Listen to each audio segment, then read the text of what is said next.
Welcome to my February essay, Practical Philosophy, How Critical Thinking Should and Could Inform Our Movement Teaching. In my years of coaching circus, I have encountered a confusing theme in the coaching world: a deep interest in critical thought, coupled with a resistance to applying those thoughts in practice. On the one hand, most circus coaches tend to be pretty anti-authoritarian and deeply pragmatic, willing to flout convention and authority in favor of approaches that work in the trenches. But on the other side of that, I've often encountered a reluctance from coaches to adopt strategies that differ in any fundamental way from the way that they were taught. It's almost as if the shared interest in critically thinking about how we teach only extends as far as justifying our current teaching practices, those teaching practices that work in the trenches.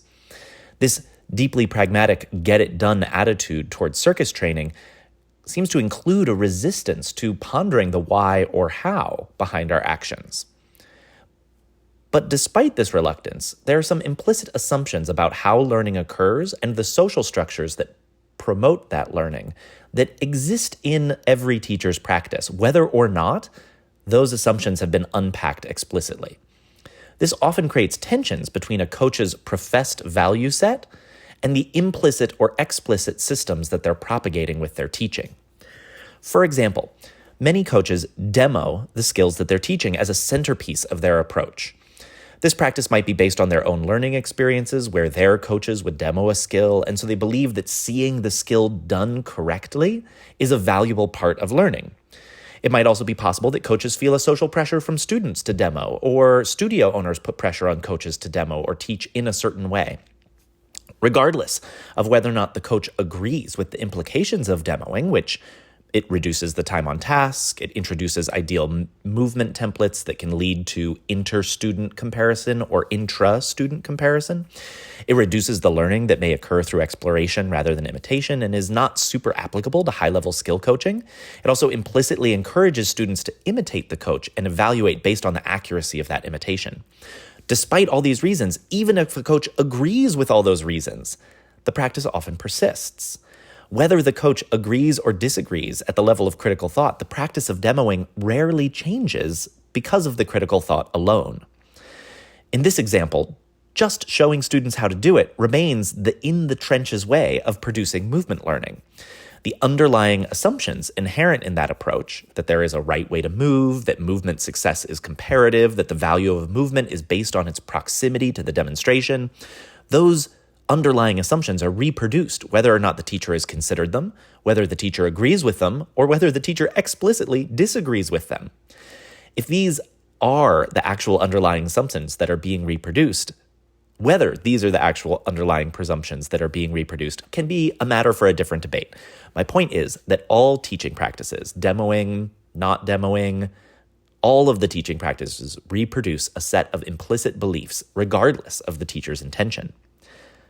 Let me just pause for a moment to be clear. I don't actually care about demoing. I don't care if you agree with me about what the implicit lessons of demoing are. I don't care whether you demo or not in your classes. Demoing is just my example of a teaching practice that works well enough in the trenches and therefore seems impervious to critical thought. Critical thought that questions whether or not we should be demoing is entertained intellectually as a fun topic of conversation, but those conversations never actually lead to real change in coaches' actions.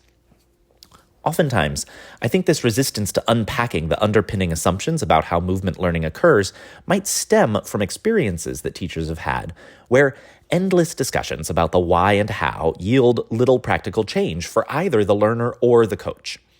While this is a reasonable complaint, I have been in these discussions often enough myself, it often looks to be a self-reinforcing circle. The loop of this goes like this. The coach or the staff thinks critically about their teaching style.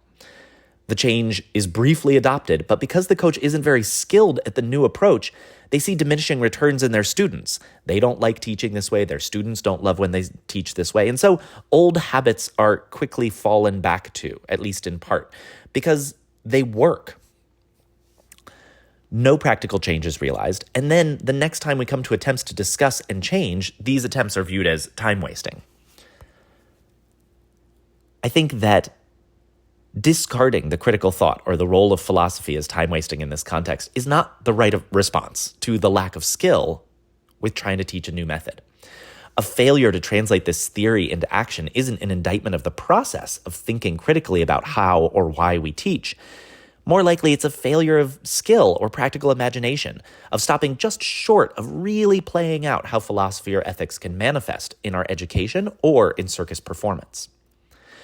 I want to share an excerpt from an article by Claire Dyson from australiadance.org, australiadance.org, which addresses the idea of authenticity in movement.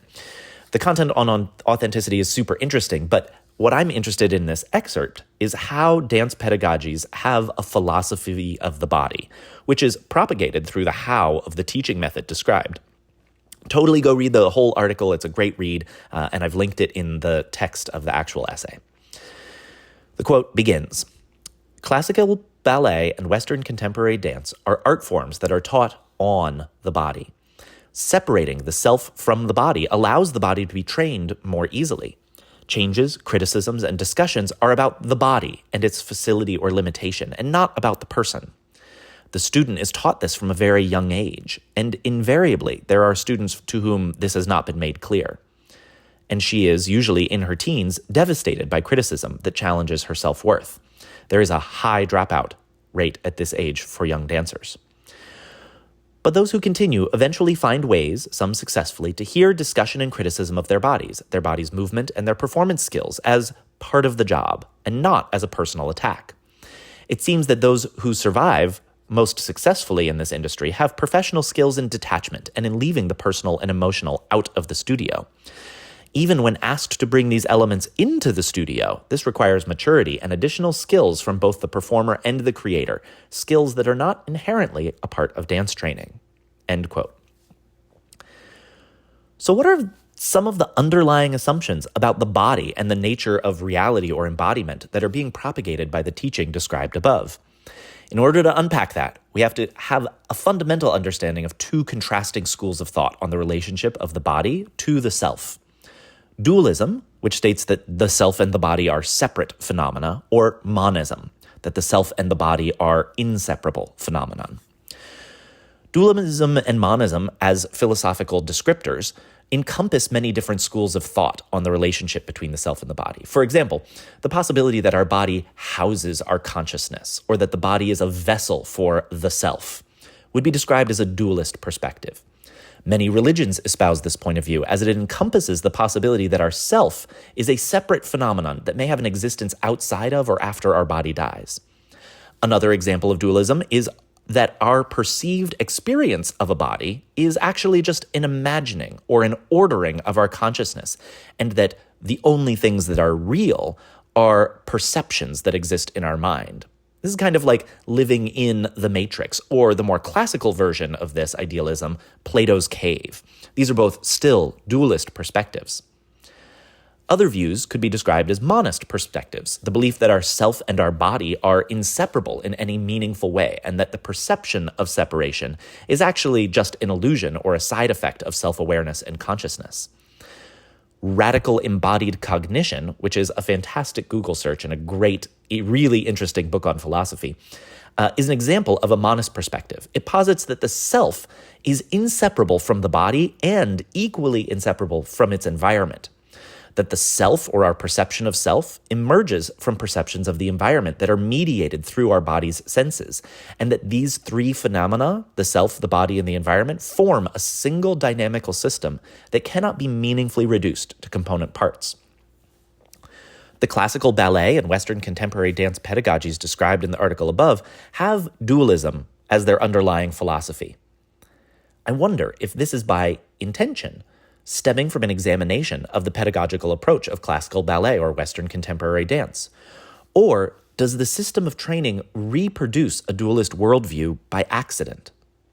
What psychological or physical violence is excused when the body and the self are conceived of as separate entities? Do we as coaches ever give correction or commentary to somebody's body instead of to the person? What do we gain by that? Do we feel like we are insulating their self or their personhood from our commentary on their body? And again, does that give me an excuse to say things about their body that I would never say about their person, or to treat their body in a different way than I would treat their person? What would need to change about dance or circus training if we adopted monism as our theory of embodiment? What ethics or practices emerge from the idea that the body and the self are not, in fact, separable? That the criticism leveled towards a learner is a comment on their actual self and not just on their body. I think that the implications of this philosophical stance are actually quite radical, and we see those implications played out in some contemporary movement forms like Buto or Gaga or Crump, some philosophies of performance like Jerzy Grotowski or Antonin Artaud, and some pedagogical approaches, specifically Basil Bernstein or Freire. All of those kind of have links in the essay if you're interested in doing a deeper dive, but you can also find primers on YouTube just by doing some quick Googles on those names. I am not particularly interested in advocating for the notion that each of us as a teacher or as a student should arrive at a single correct answer to a philosophical viewpoint. Rather, I am interested in unpacking how these views of embodiment play out in our movement teaching, and whether or not thinking this deeply about embodiment has ramifications for recreational, professional, or social circus teaching.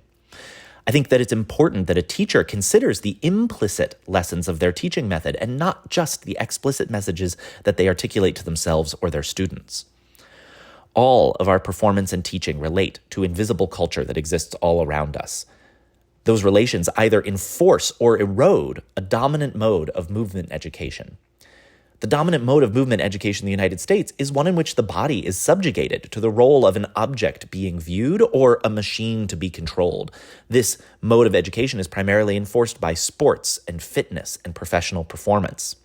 This mode also dominates circus, even though many circus performers, coaches, or recreationalists would profess otherwise. The chasm here between a professed philosophy and the practical actions isn't unique to circus. It actually permeates broader societal structures. Evading the ramifications of critical thought by stopping short of practical action may actually be a coping mechanism that supports our day-to-day existence in an increasingly complex moral reality. Living through late-stage capitalism in the United States provides a lot of examples of complex moral realities. Do I pay my taxes knowing that they mostly go to the American military, but that if I withhold my taxes, crucial services like road services and education will also suffer? Do I vote for a political candidate who I don't agree with in order to prevent the other team from taking office? Is a moral life remotely possible? And if so, what does it look like? The separation of philosophy from practical action becomes a necessary mechanism for our survival. And this separation then becomes ingrained in our day-to-day lives and seeps into our movement teaching. We propagate this status quo, the disconnection of values from action, through the how of our teaching and the learning environments that we create.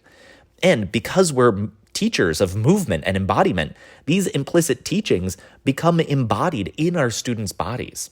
We're not teaching these things intellectually. We are the teachers of students' bodies, of their movements, of how they exist in the world. And so what we teach in that context becomes vitally important to how they move through the world. Many folks are willing to opine wistfully for a radically different world, but few are willing to embrace the radical levels of embodied, practical change that are necessary to create that world. I believe that those changes come from an examination at the deepest epistemological, truth-based levels about what we believe the self is and what embodiment is. If we don't begin to craft our teaching and our students' learning and the environments that we teach in from this examination, then we are propagating a tradition that has led our world to this point. Is this level of examination unnecessarily high-minded or disconnected from our daily practice? Is it really necessary to think this deeply? Or is it kind of pedantic and unnecessary? I believe that this level of examination is not unnecessarily high-minded. I don't believe it's disconnected from our daily practice. I actually think that's my entire point, is that thinking this deeply needs to become connected to our daily practice. To refuse to engage with the deeper project, the critical thinking that should precede teaching and is necessary for ethical action, is, in my mind, a form of anti-intellectualism. The assumption that the exercise of our intellect prevents me from using my intuitive, feeling, emotional, sensing self, as if my intellect is somehow separate from or rarefied from these other aspects of myself, strikes me as a product of the disconnection between philosophy and action that is responsible for so much harm. To think critically and deeply about the underlying foundations of our teaching habits is not an abdication of the responsibility to use our intuition or our emotions when we're teaching. It is in fact an invitation to use them more deeply, more intentionally, and from a place that is grounded in our fundamental beliefs about the world around us, our embodiment, and the nature of reality.